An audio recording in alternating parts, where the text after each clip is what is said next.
Господи, Исусе Христе, Сине Божи, помилуй меня грешного. Денеска е православна недела.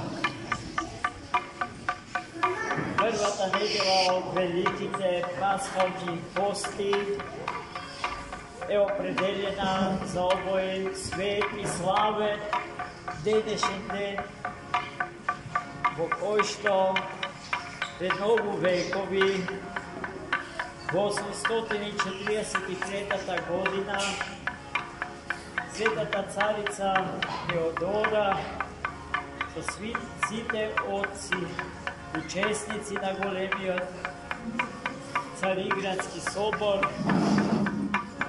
ја определија дефинитивната победа на иконодулите против иконокластите. Победата на оние што ги почитуваат светите икони, над оние кои што не ги почитува, а таа борба помеѓу едните и другите траеше прилично доста и проголта многу животи на свети патријарси, епископи, презвитери, ѓакони и пред се монаси и мирија. Оваа победа е натопена со крвта на тие свети маченици кои што се трудеа да им ја објават волјата Божја на иконоборците, затоа дека светите икони се Богом благословени и свети, но не тоа што тие мислат дека се идоли и кумири создадени од дрво, од камен, од боја, од линии, бидејќи целта на иконата не е да биде обожувана, туку почитувана, а таа е тоа и достојна за почит само тогаш кога врснеа изобразен ликот на нашиот Господ и Спасител Иисус Христос, ликот на незината пресвета мајка, ликот на светите апостоли и на сите свети отци и ангели Божи. А тоа значи дека не му се поклонуваме на дрвото, туку на светите личности изобразени на дрвото.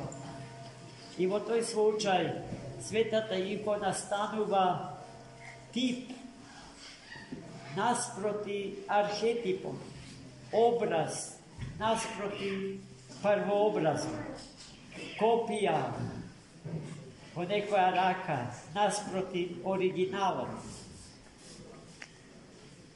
А се што не е архетип, што не е првообраз, што не е оригинал, приведува кон архетипот, кон првообразот и кон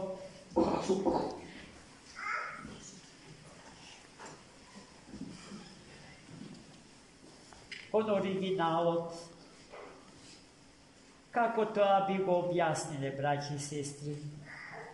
Еве денес е време на големи патувања и преселби на луѓето и народите. Многу наши браќа и сестри ја напуштија својата татковина и се преселија на други континенти од другата страна на океанот. Тие таму живеат со спомени на својата татковина, со спомени на татковата куќа, со спомени на своите родители и предци, на своите блиски и се без што тие не се тоа што се. Можете да замислите колкава е улогата на фотографијата на сите сакани. Кога некој брат наш во Австралија ја гледа фотографијата на се уште живата мајка своја, на својот се уште жив татко свој, или на својот упокоен татко и упокоена мајка.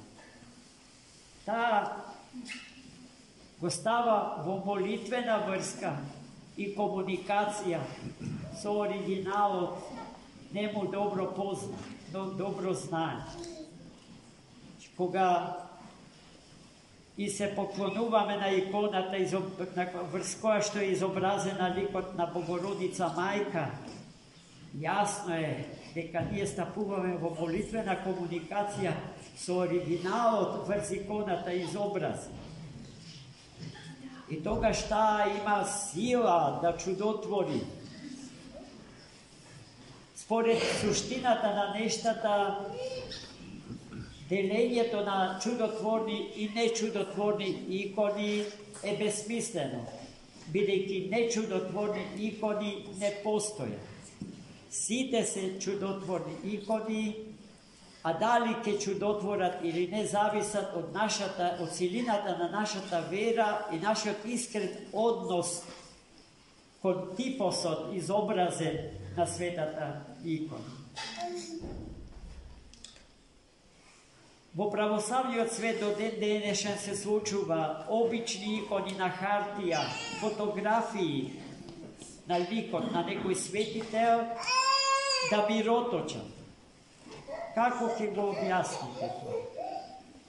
Ако не со силата на верата на оние што тие икони ги чуваат дома, со кои што се дружат, разговараат, се молат, и благодарат, дури и се караат, бидејќи имаат слобода, и на тој начин да општат со сите свети.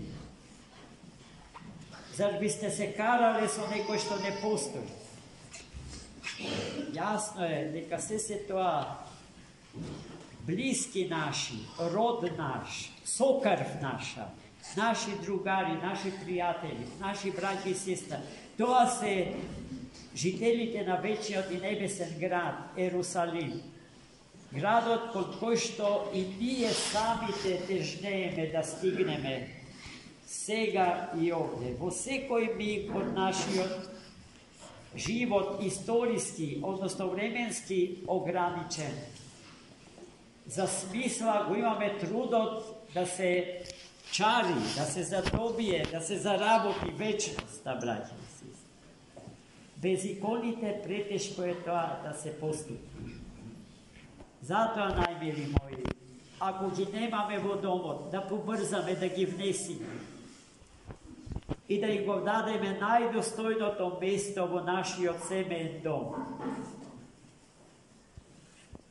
По правило, секој православно семејство во својот семеен дом треба да има молитвено катче, украсено со така наречена божница. Во божницата се ставаат иконите на Христа Господа, на Богородица Мајка, на апостолите и сите свети кои што ни се блиски, или покровители на нашиот семеен дом, или небесни покровители, бидејќи ги носиме нивните свети имиња како своји имиња. Светите икони, браќа и сестри, иконоборците ги отфрлале, подпирајќи се на 10 Божи заповеди, таму каде што се вели дека од ликот Божи не треба да резваме лажни богови, односно од Бога да произведуваме богови. Меѓутоа, нивното поимање на иконата било плитко, нецелосно. Веќе самиот Стар Завет на кој што се повикувале и тие, а денес тоа се иконоборци, во суштина се муслиманите и јудаисти. Забораваат дека самиот ковчег на заветот од светиот пророк Мојсеј направен. За во него да ги чува 10 Божи заповеди. И се што е неопходно за да се изведе светата Пасха Господња, патерицата Мојсејов, е сам по себе скулптурално дело. Самите 10 Божи заповеди сместени во светите свитци, сте ги виделе, тркалезни, округли, каде што 10 Божи заповеди запишани на пергамент се завиткуваат околу една метална оска, добро украсена, уметнички, скулптурално украсена. Самата патерица Мојсеева и најпосле, браќи и сестри, на горниот дел од капакот на ковчегот се поставени херувими и серафими изработени во злато. А што е тоа ако не иконографија?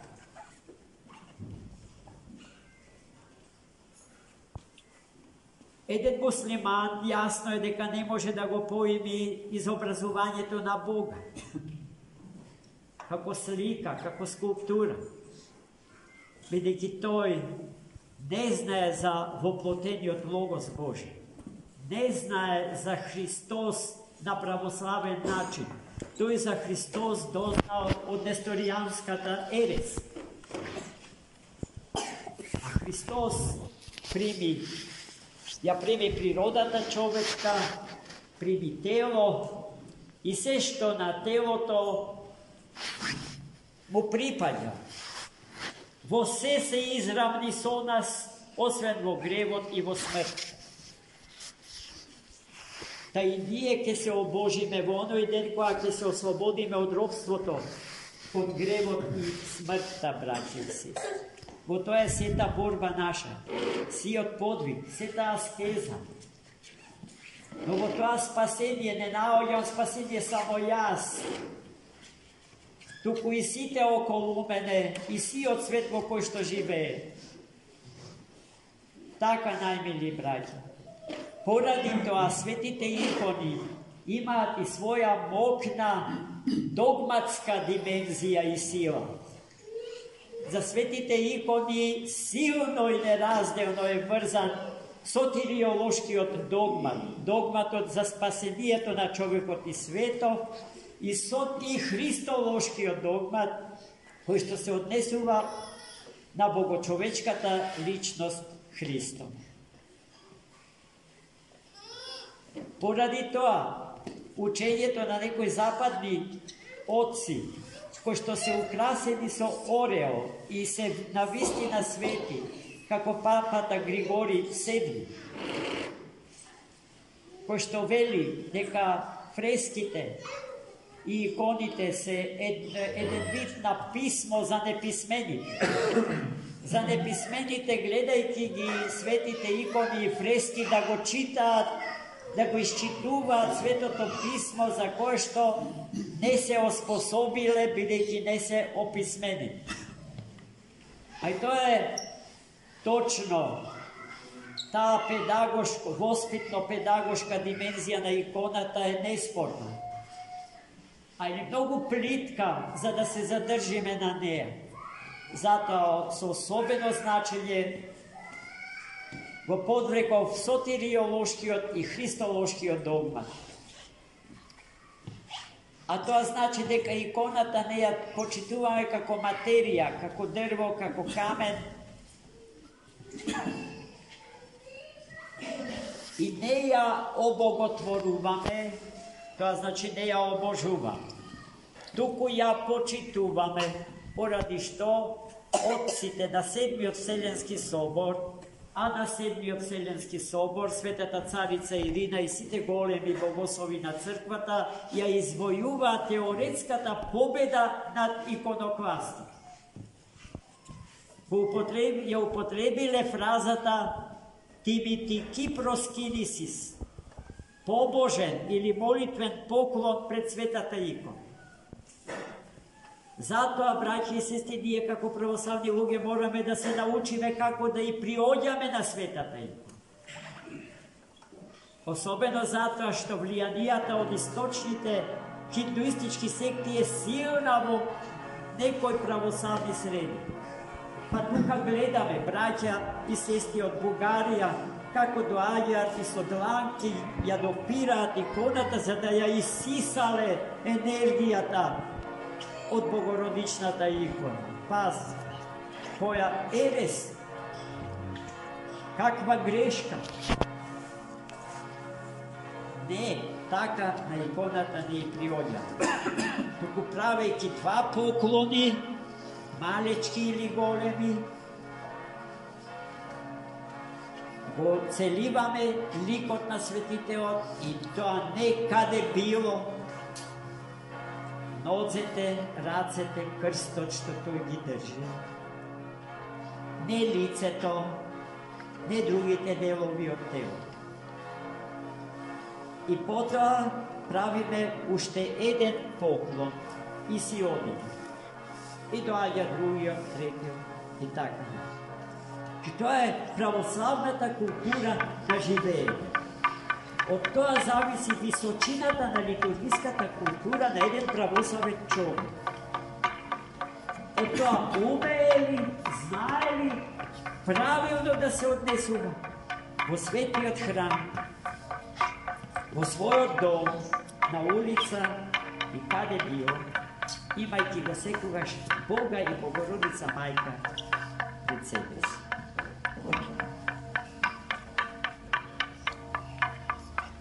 Темата за иконата е неистина се развива. Јас се потрудив да ви кажам неколку практични значења за иконата, иако не сме ни почнале за иконата да зборуваме како што треба да се зборува. Но се надевам дека овие мои поучни зборови ќе одекнат во вас и ги примите со сето срце и ќе се потрудите да им се придржувате. Амин. Господи Исусе Христе, Сине Божи, помилуй меня грешного.